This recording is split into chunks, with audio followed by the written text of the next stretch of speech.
Hello students, good morning. Today we are discussing a trick to solve a unbalanced Wheatstone bridge. Unbalanced Wheatstone bridge को solve करने का हम लोग जो method use कर रहे हैं वो nodal analysis है. ये directly syllabus में तो नहीं है, but this is very handy to use and to solve problems which are related to unbalanced Wheatstone bridges. अब इसमें जो प्रॉब्लम दिया हुआ है, this is a unbalanced Wheatstone bridge. तो सबसे पहली चीज तो ये समझ ले व्हीटस्टोन ब्रिज क्या है. Wheatstone bridge is a combination of 4 resistances so as to form a close loop. एक क्लोज लूप बनेगा और इसके एक डायगोनल में भी एक रेजिस्टेंस लगा हुआ है ना. अब इसमें अगर ये एडजेसेंट आर्म्स के रेजिस्टेंसेस का रेशियो, जो suppose we are naming these as A B C and D, resistance of A B upon resistance of BC, if this is equal to resistance of AD upon resistance of DC, अगर ये same है, इसका AB और BC arms के resistance का ratio बच्चों कितना है, ये 10 है, ये 5 है. AD का ये 5 है और DC का ये 10 है, तो ये इक्वल नहीं है. अगर ये इक्वल है, if this is equal, then we say that the Wheatstone bridge is balanced. और Wheatstone bridge अगर balanced है तो अभी हम लोग बोलेंगे for balanced condition हम लोगों को मालूम है, we are not discussing much details about this. For balanced condition we say that potential of B will be equal to potential of D. Potential of B और potential of D equal रहेगा and the resistance across BD will become ineffective. Ineffective रहेगा. क्यों भाई? जब इसका potential और इसका potential बराबर है, मतलब पोटेंशियल डिफरेंस 0 है, मतलब इसमें करंट फ्लो नहीं करेगा. और इसमें अगर करंट फ्लो नहीं करेगा then you can remove RBD. और आरबीडी अगर आप रिमूव कर दोगे तो ये वाला रेजिस्टेंस और ये वाला रेजिस्टेंस सीरीज में आ जाएंगे. ये दोनों सीरीज में और ये दोनों भी सीरीज में, और इसका जो आंसर आएगा वो ये एक कंबाइंड रेजिस्टेंस, ये कंबाइंड रेजिस्टेंस, ये पैरेलल में आ जाएंगे. ये बैलेंस कंडीशन अभी हमने बताई है. But since this is unbalanced, अभी हम लोग जो प्रॉब्लम डिस्कस कर रहे हैं, we are discussing the concept for unbalanced, है ना. तो अब हम लोग इसमें अनबैलेंस्ड व्हीटस्टोन ब्रिज को कैसे सॉल्व करना है ये अभी हम लोग डिस्कस करेंगे. नोडल एनालिसिस है. इसमें बहुत सारे टाइप ऑफ प्रॉब्लम्स बनते हैं बच्चों. इसमें कई बार एक बैटरी भी लगी रहती है. You have to find out the potential difference across AB, और you have to find out current in only BD या करंट इन बीसी. तो बहुत सारे तरीके से ये प्रॉब्लम पूछा जा सकता है. तो अब हम लोग इसमें ये कहते हैं, if you have to find out the equivalent resistance between points B A and B, A and C, then you have to connect, you can imagine a battery across A and C. आप एक battery assume कर लीजिए. ये बड़ा simple सा तरीका है बच्चों. You can assume a 10 volt battery, you can assume a 5 volt battery, you can assume a 20 volt battery, and you will find that taking any battery between the points A and C, the equivalent resistance between A and C will be same. क्योंकि A और सी के बीच का resistance इस battery के ऊपर तो depend नहीं करेगा. तो कॉन्सेप्ट ये है कि आप ए और सी के बीच में रेजिस्टेंस निकालना था, तो ए और सी के बीच में आप एक बैटरी लगा दो. बैटरी का ईएमएफ कुछ भी हो सकता है, और ए और सी के बीच में बैटरी लगाने के बाद हम लोग resistance between the points A and C will be equal to the potential difference between the points A and C divided by I. तो अब हम लोगों को potential difference between the points A and C तो मालूम है, ये 10 volts है. अब हमें सिर्फ क्या निकालना है? करंट निकालना है. ये कितना करंट सेंड करेगा यहां पर, और ये कितना करंट इस सर्किट में आ रहा है, एक्सटर्नल सर्किट में, उस V को I से डिवाइड करोगे तो आपको रेजिस्टेंस मिल जाएगा. तो प्रोसेस ये है दैट इमेजिन सम बैटरी. आपको 10 वोल्ट्स नहीं लेना, आपको E लेना, तो E लेकर भी सॉल्व कर सकते हैं. ये पहला स्टेप है. अगर आपको equivalent resistance between the points A and C अगर निकालना है तो ये पहला स्टेप है, इमेजिन अ बैटरी.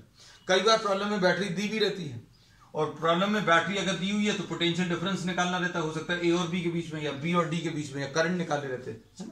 तो अब हम लोगों ने पहला स्टेप यही लिया, हमने इंटेंशनली आपको ये 10 वोल्ट बनाया नहीं था, सिर्फ ये दिखाने के लिए that to find out the resistance between points A and C you can imagine a battery, पहला स्टेप। अब उसके बाद फिर अभी हम लोग क्या करेंगे, we will be marking the junctions और द नोड्स। हम लोग जंक्शंस या नोड्स मार्क करेंगे, जहां पर भी 2 या 3 ब्रांचेस मिल रही हैं वो पॉइंट्स को मार्क कर लो, मार्क कर लिया। तो पहला स्टेप अभी हम लोगों ने बोला, इसमें mark the nodes, mark what the nodes. फिर सेकेंड स्टेप है mark the potentials of these nodes. आप नोड्स के कुछ पोटेंशियल्स मार्क कर दीजिए। अब नोड्स के पोटेंशियल्स कैसे लेते हैं वो अब समझने की कोशिश करना। जैसे this point A is connected to the positive terminal, A is connected to the positive terminal and this is having what, an EMF of 10 volts. So this can be taken as what, 10 volts. 10 volts ले लिया। और चूंकि इन दोनों points के बीच में 10 volt connected था तो इस पॉइंट का पोटेंशियल 0 आ जाएगा, इस पॉइंट का potential 0, so that difference between these two 10 and 0, इन दोनों का डिफरेंस 10 वोल्ट है। So this is assumed as 10 volt and this is assumed as 0। फिर उसके बाद आप इसका पोटेंशियल अज्यूम कर लीजिए। Suppose the potential of this is x, इसका पोटेंशियल x आ गया, इसका पोटेंशियल आप y अज्यूम कर लीजिए।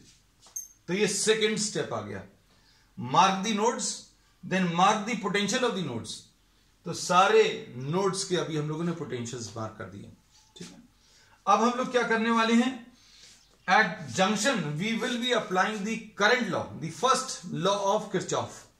first law of Kirchhoff क्या कहता है, that summation of I will be equal to 0। ये थर्ड स्टेप है। at nodes पर अभी आप ये अप्लाई कर दो कि that summation of I will be equal to 0, और summation of I equal to 0 लेने से आपको क्या चीज मिल जाएगी, कुछ इक्वेशंस मिलेंगी। अब I कैसे मिलेगा, अभी हम लोगों को I अगर निकालना है तो I is equal to what, V divided by R। So we say that we will be actually calculating what, summation of V by R,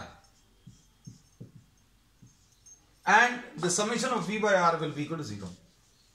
ये क्या चीज है, हम लोगों ने बोला Kirchhoff first law states that at any junction, किसी भी एक जंक्शन पर algebraic sum of the currents will be equal to 0। तो अगर आप B पॉइंट पर देखो बच्चों ध्यान से, तो B पॉइंट पर जितने भी करंट आ रहे हैं वो करंट्स की वैल्यू 0 आएगी, है ना। अब करंट्स का समेशन कैसे करना है ये अब हम इसमें डिस्कस करेंगे, बहुत सिंपल तरीका है, देखिएगा ध्यान से। अब इसमें हम लोग ये कहते हैं, suppose we are considering the node B। Node B में अभी हम लोग क्या बोलेंगे, current through BA plus current through BD plus current through BC will be equal to 0। B जो नोड है हम लोगों ने यही बोला, तीसरा मेन स्टेप यही है, इसी से आंसर आ जाएगा।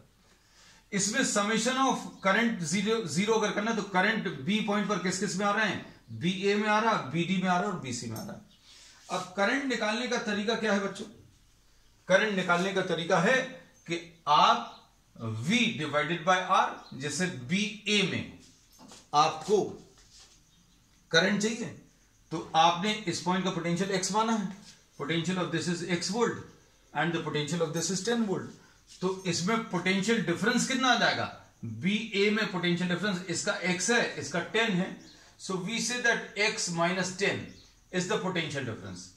इसका x वोल्ट है इसका 10 वोल्ट है, तो पोटेंशियल डिफरेंस अभी हम लोग क्या बोल सकते हैं, this will be x minus 10।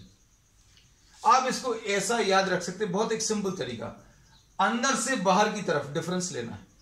मतलब आप x में से 10 माइनस करोगे, यहां पर x में से y माइनस करोगे, यहां पर x में से 0 माइनस करोगे, जब B पॉइंट के कैलकुलेशंस कर रहे हैं, B पॉइंट पर करंट्स कैलकुलेट कर रहे हैं, है ना।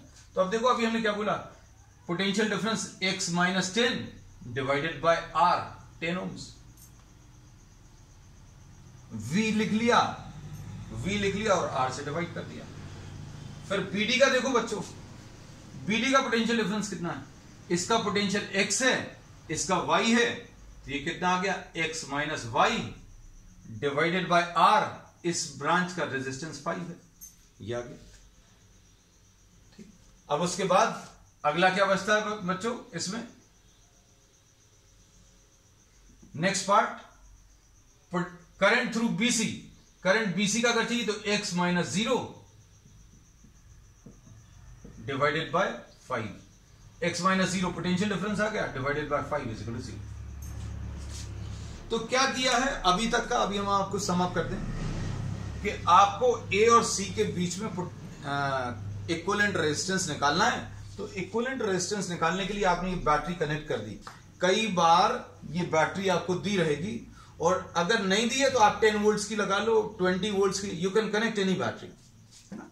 अब ये बैटरी कितना करंट देगी, और ये पोटेंशियल डिफरेंस, ये इन दोनों पॉइंट्स के बीच का पोटेंशियल डिफरेंस 10 है, और इन दोनों पॉइंट्स के बीच में कितना करंट आएगा, पोटेंशियल डिफरेंस और करंट को डिवाइड कर लेंगे तो रेजिस्टेंस मिल जाएगा, ये बताया था।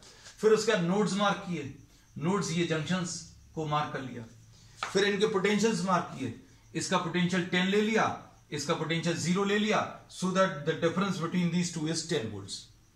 अब इसका पोटेंशियल मालूम नहीं है, कुछ नहीं लिख सकते, क्योंकि इसके बीच में रेजिस्टेंस लगा है, इसके बीच में रेजिस्टेंस लगा है।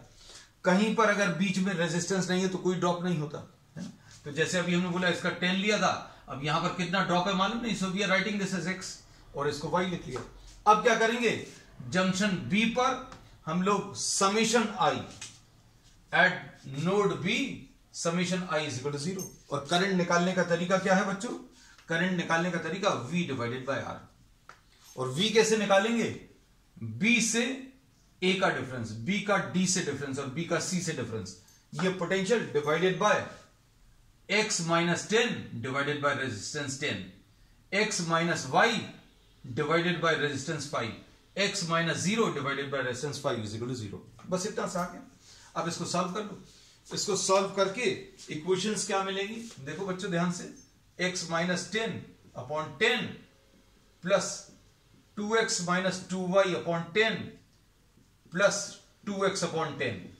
क्या किया, अभी हम लोग ने एलसीएम 10 बना लिया, we have made the denominator 10, इसमें ऊपर नीचे 2 से मल्टीप्लाई कर लिया, इसमें भी ऊपर नीचे 2 से मल्टीप्लाई कर लिया, तो कितना आ जाएगा इसको सॉल्व करने पर, x plus 2x 3x plus 2x 5x, 5x minus 2y is equal to 10 आ जाएगा। So this is the first equation. अब इसके बाद ये प्रोसेस समझाने में समय लगता है, हर एक चीज को, कॉन्सेप्ट को समझने में पहली बार समय लगता है, but it will hardly take a few minutes or few seconds to solve the entire problem। अब इसके बाद बच्चों we are applying this summation I equal to 0 at the point D। अब हम लोग पॉइंट D पर ये चीज अप्लाई करेंगे, देखो जरा अच्छे से, at node D, इसमें अगर अप्लाई करें साइन कन्वेंशन, हमने कैसा बोला, आप D पॉइंट पर current through DA plus current through DB plus current through DC is equal to 0, ऐसा ले लो। At D summation I is equal to 0 करना है, तो ये समेशन I लिखिए। अब DA में करंट कैसे निकालेंगे, पोटेंशियल डिफरेंस लेना पड़ेगा। तो पोटेंशियल डिफरेंस का अभी हमने बहुत सारी किताबों में, बहुत सारे ऑथर्स जो है डिफरेंट साइन कन्वेंशन फॉलो करते हैं, इट इज कंफ्यूजिंग, है ना। तो अभी हमने एक सिंपल सा बोला कि आप अंदर से बाहर ले लो बस, है ना। ये अंदर से बाहर अगर आप लोगे तो क्या आएगा बच्चों, y minus 10, y minus 10 divided by resistance 5 plus y minus x divided by 5, y minus x divided by 5, और इस वाली ब्रांच में बच्चों y minus 0 divided by 10 is equal to 0। कैसे निकाला करंट, इसका potential difference y minus 10 divided by resistance, इसका current कैसे मिलेगा, y minus x divided by resistance, y minus 0 divided by 10, इसको इक्वल टू 0 कर लो। अब इसको सिंप्लीफाई करने पर बच्चों क्या मिलेगा, देखो इसमें फिर से अभी हम लोग 2 से ऊपर नीचे मल्टीप्लाई कर लें तो कितना आएगा, ये 2y minus 20 upon 5 upon 10 sorry, इधर कितना आएगा 2y minus 2x divided by 10, ऊपर नीचे 2 से मल्टीप्लाई किया, और इधर ये क्या चीज है y अपॉन 10 इक्वल टू 0। अब इसको अगर आप सॉल्व करोगे तो 2y plus 2y 4y plus y 5y, तो ये आ गया 5y और minus 2x, 5y minus 2x is equal to 20। बस ये दो सिंपल सी इक्वेशंस बन गई, ये फर्स्ट और ये सेकंड, और इनको आपको सिंप्लीफाई करना है। अब सिंप्लीफाई करने के लिए बच्चों क्या करेंगे, इसको आप 5 से मल्टीप्लाई कर दो और इसको 2 से मल्टीप्लाई कर दो और लिख लो, तो क्या हो जाएगा 2 5 से 10। ध्यान से देखना, इसको 2 से मल्टीप्लाई करके कॉपी कर रहे हैं, तो यह आ जाएगा 10x minus 4y, 10x minus 4y is equal to 20, ऐसा कुछ आया बच्चों। फिर उसके बाद उसको 5 से मल्टीप्लाई करेंगे तो कितना आएगा 25y minus 10x is equal to 100। ठीक, अब फायदा क्या मिला बच्चों इससे, फायदा ये मिला 10x और 10x कैंसिल हो गया, 21y इज इक्वल टू 120 आ गया, y is equal to 40 divided by 7 volts आ गया, है ना। So what you have got, you have got the potential of y, y का पोटेंशियल मिल गया कितना 40/7 वोल्ट्स y का, ठीक है। अब y की वैल्यू 40/7 आ गई। अब क्या करें, इसको किसी भी एक इक्वेशन में सब्स्टिट्यूट कर दो, हम यहां पर सब्स्टिट्यूट कर दे रहे, बाकी पूरा पार्ट रब कर रहे हैं, तो क्या आ जाएगा बच्चों, देखो ध्यान से, 5x माइनस 2 इंटू वाई की वैल्यू 40/7 इज इक्वल टू 10, तो 5x is equal to 10 plus 80/7, तो ये 150/7 आ जाएगा, और ये 5 कैंसिल होगा, 5 3 ये 30/7, तो x की वैल्यू बच्चों कितनी 30/7 आ गई, तो x की वैल्यू 30/7 वोल्ट्स। तो अगर इस प्रॉब्लम में ऑलरेडी बैटरी दी होती तो कई बार इन पॉइंट्स के बीच में पोटेंशियल डिफरेंस पूछ लेते, तो पोटेंशियल डिफरेंस ही पता चल गया। अब देखो सारी चीजें बिल्कुल एकदम क्रिस्टल क्लियर है, इसका 10 वोल्ट्स आ गया, इसका 30/7, इसका 40/7, इसका 0। मतलब अभी हम लोग क्या कह सकते हैं, करंट किस डायरेक्शन में फ्लो करेगा, करंट इधर इस डायरेक्शन में फ्लो करेगा, क्योंकि 10 वोल्ट छोटा है, बड़ा है, ये छोटा है, यहां पर करंट ऐसा कुछ फ्लो करेगा, so current will be flowing in this direction. कैसे पता चला, क्योंकि this is larger, this is smaller, this is larger, this is smaller, ठीक। अब इसमें करंट ऐसा कुछ फ्लो करेगा। अब इधर वाले में देखो, ये 40/7 है, ये 30/7, तो इसमें करंट ऐसा कुछ फ्लो करेगा। So you can find out all the values of current, आपको जो भी करंट चाहिए वो सारे करंट अभी आप अब इस डायग्राम से निकाल सकते हैं, है ना। अब इसमें देखो, अभी हम लोग क्या कर रहे हैं, जो मेन ऑब्जेक्टिव था पहले तो वो कर लें, क्या, you have to find out what the resistance between the point A and C, है ना। तो अब हम लोग क्या करेंगे, करंट थ्रू ए बी निकाल ले रहे हैं, करंट थ्रू ए बी, और करंट थ्रू ए डी ये निकाल ले रहे हैं, क्योंकि ये बैटरी कितना करंट दे रही है ये कैसे पता चलेगा। इसको अभी हम लोग IAB लिखा, इसको IAD लिखा, तो अभी हम लोग क्या बोलेंगे बच्चों, I will be equal to current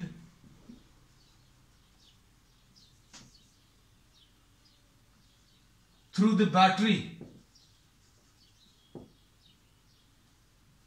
I will be equal to IAB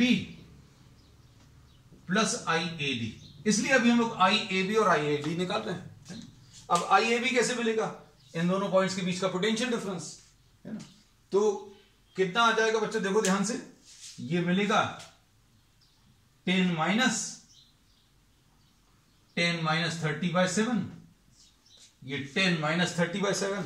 अभी तक ये प्रॉब्लम थी कि अभी हमें पोटेंशियल किसका बड़ा है, किसका कम है, which point is having larger potential, which is having smaller potential, we were not knowing, but now since we are knowing the values, ये बड़ी वैल्यू ये छोटी वैल्यू, तो अब इसमें से इसको माइनस करना, 10 minus 30/7 डिवाइडेड बाय 10, तो ये कितना आ जाएगा, सॉल्व कर सकते हैं, ये आ जाएगा 70 minus 30 मतलब 40/7 into 10, तो ये 4/7 आ जाएगा.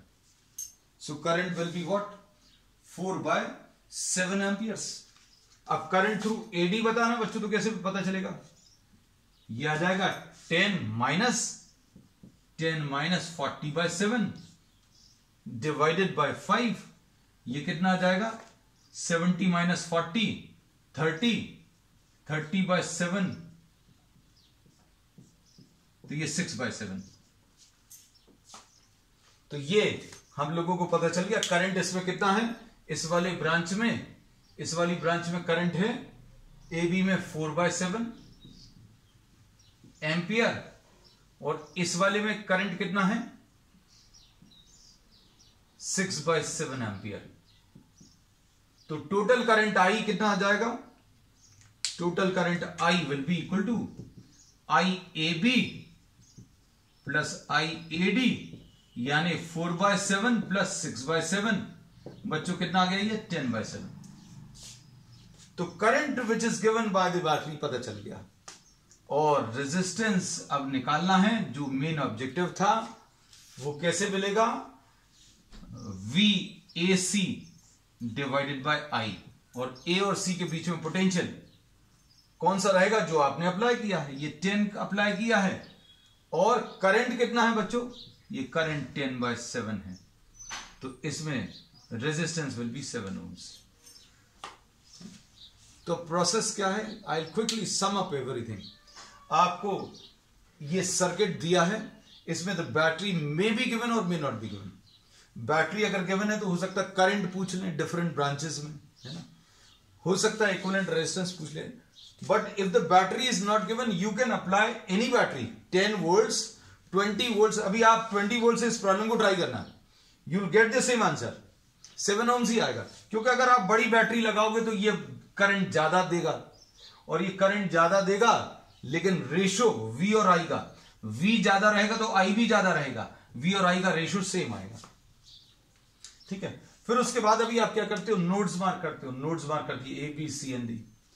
इसका पोटेंशियल 10 मार्क कर लिया, इसका पोटेंशियल 0 मार्क कर लिया, इसका X ले लिया और इसका Y ले लिया. फिर क्या करेंगे अभी हम लोग, summation of I equal to 0. Main चीज किरचॉफ्स का फर्स्ट लॉ, ये अप्लाई करोगे कहां पर, B पर और D पर, या फिर कहीं पर भी जहां पर भी आपको इक्वेशंस मिल रही. We have applied at B and D. और I निकालने के लिए अभी हम लोगों ने क्या किया, summation of V divided by R. V कैसे लेते हैं, अभी हमने सिंपल तरीका बताया. अंदर वाले, जैसे B से अगर आप स्टार्ट कर रहे हो, तो अंदर वाले के पोटेंशियल में से बाहर वाले का माइनस करना. X minus 10 लेना है B पर जब कैलकुलेशन कर रहे हो, B पर जब कैलकुलेशन कर रहे हो तो X minus Y, B पर जब कैलकुलेशन कर रहे हो तो X minus 0. लेकिन यही जब आप यहां पर आ जाओगे तो ये y minus 10, y minus x और y minus 0, ये पोटेंशियल डिफरेंसेस आ जाएंगे. अब इसमें क्वेश्चंस और भी बहुत सारे बनते हैं, उनको आप कंप्लीट करना. क्या क्या बनता है वो भी अभी हम आपको बता दें. इक्विवेलेंट रेजिस्टेंस जो आया था, ये 7 ohms आया था ना, ये भर हम नहीं कर रहे हैं. इसमें क्वेश्चंस और क्या बनते हैं, that if the battery is given, you are set to find out the current through BD. Suppose BD में करंट बताना है, तो आप इन दोनों पॉइंट्स, इनके बीच का पोटेंशियल डिफरेंस निकाल लो. कितना आएगा बच्चों, देखो अब इसमें तो कोई रूल नहीं लगाना, ये 40/7 है, ये 30/7, तो 40/7 माइनस 30/7, ये पोटेंशियल डिफरेंस आ गया, डिवाइडेड बाय 5, तो कितना आ जाएगा, ये 10/7 डिवाइडेड बाय 5, तो ये 2/7 आ जाएगा. तो इसमें करंट पता चल गया. इसमें तो निकाल ही दिया, इसमें भी निकाल दिया. अब इसमें कितना आ गया बच्चों, इसमें 2/7. ठीक, अब इसमें 10 में अगर आप फिर से निकालोगे तो ये 40/7 माइनस 0, तो देखो 40/7 माइनस 0 अपॉन 10 यानी इसमें 4/7 और इसमें 30/7 माइनस 0 डिवाइडेड बाय 5 तो इसमें ये 6/7 तो ये सारे करंट्स आ गए. So there are many possibilities in which the method in which you can answer any question. आपको अगर इसी क्वेश्चन में प्रॉब्लम बनाकर पूछना तो बहुत सारे तरीके से, इसका पोटेंशियल पूछ लिया, इसका पूछ लिया, इसमें करंट पूछ लिया या इसमें करंट पूछ लिया, इक्विवेलेंट रेजिस्टेंस पूछ लिया. We have calculated everything. So बच्चों that's all for today. Video अगर अच्छा लगे इसको लाइक करो, शेयर करो and please subscribe to our channel. That's all for today.